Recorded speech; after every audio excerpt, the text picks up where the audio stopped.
روزے کی حالت میں سو رہے ہیں اور اس میں غسل فرض ہو گیا تو کہتے ہیں کہ روزہ ٹوٹ جاتا ہے، آپ کیا فرماتے ہیں؟ نہیں ٹوٹتا. کچھ لوگ یہ بھی سمجھتے ہیں کہ تھوک یا بلغم نگل جانے سے، اندر لے لینے سے روزہ ٹوٹ جائے گا یا مکروہ ہوگا، اس بنا پر وہ بار بار تھوکتے چلے جاتے ہیں، تو اس متعلق آپ کیا فرماتے ہیں؟ تھوک اور بلغم جتنا بھی ہو نگل گیا تو روزہ نہیں ٹوٹے گا. البتہ طبعی کراہت کی صورتیں بھی اس میں ہوتی ہیں، یا یہ کہ زیادہ تھوک منہ میں جمع کر کے نگلا تو یہ بھی ناپسندیدہ ہے. البتہ روزہ نہیں ٹوٹتا اس سے. یہ ارشاد فرمائی کہ یہ کہتے کہ رات میں اگر غسل فرض ہو جائے تو اب روزہ شروع ہونے کے بعد کلی یا ناک میں پانی افطار کے وقت اب ہی ڈالیں گے، اس سے پہلے نہیں ڈالیں گے. غسل تو کرنا ہے، چاہے وہ روزہ شروع ہو گیا ہے تو اس میں یہ کہ غرغرہ نہ کرے، مگر یہ کہ ہلکی جڑ تک احتیاط سے پانی تو پہنچانا ہوگا اس کو ہر جگہ پر. اور ناک میں بھی پانی تھوڑی احتیاط سے چڑھانا ہے کہ دماغ میں نہ چڑھ جائے. اگر دماغ میں پانی چڑھ گیا تو روزہ ٹوٹ جاتا ہے، جبکہ روزہ یاد ہو. اور یہ وضو میں بھی احتیاطیں کرنی ہے. کیا الٹی آنے سے روزہ ٹوٹ جاتا ہے، وامٹنگ؟ الٹی خود بخود کتنی ہی آئے، چاہے بالٹی بھر جائے، روزہ نہیں ٹوٹتا. البتہ خود ہی جان بوجھ کر مثلا انگلی وغیرہ منہ میں ڈال کر الٹی کی اور وہ منہ بھر ہو تو روزہ ٹوٹ جاتا ہے، جبکہ روزہ دار ہونا یاد ہو. اچھا، منہ بھر کے معنی یہ ہوتے ہیں کہ جیسے اس کو تکلف کے بغیر روک نہ سکے. یوں کر کے روکا تو یہ تکلف ہو نا، اور رک گئی، ورنہ یہ پھاٹک کھلا رہتا تو در کر کے جا رہی تھی.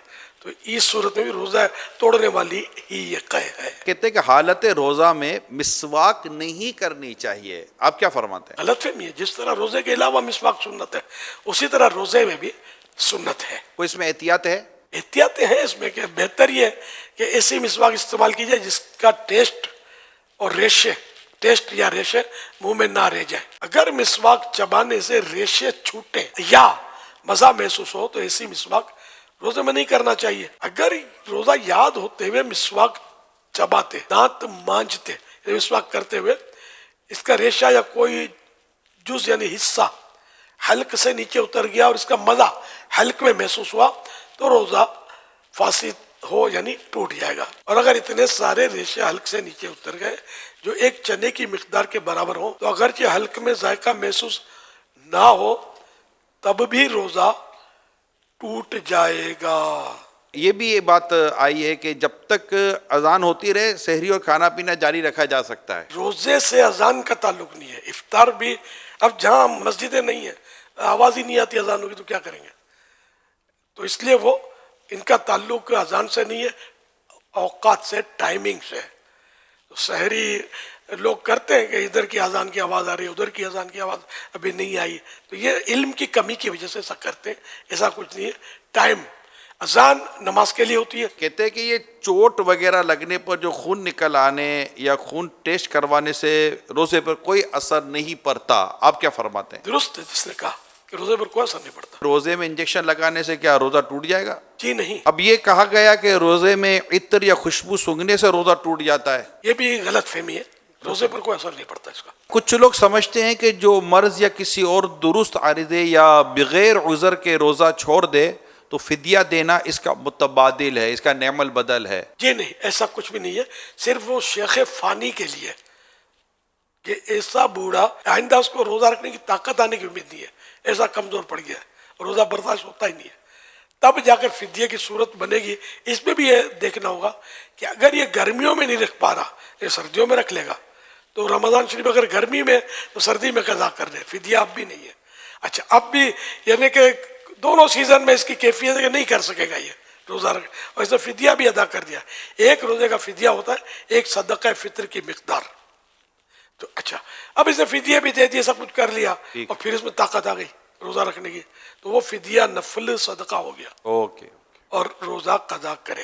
کچھ لوگ سمجھتے ہیں کہ روزے کی حالت میں ٹھنڈک کے لیے نہانا یا کلی کرنا یہ مکروہ ہے، کیا ایسا ہی ہے؟ مکروہ نہیں ہے، منع نہیں ہے. ہاں، اگر پریشانی ظاہر کرنے کے لیے کوئی مطلب یعنی کہ کپڑا لپیٹتا ہے یا بار بار کلیاں کرتا رہتا ہے تو اس کا مطلب یہ کرنا یہ مناسب نہیں ہے. عبادت میں دل تنگ ہونا یہ اچھی بات نہیں. کچھ لوگ سمجھتے ہیں کہ کلی کرتے ہوئے اگر غلطی سے پانی حلق سے اتر جائے تو روزہ نہیں ٹوٹتا.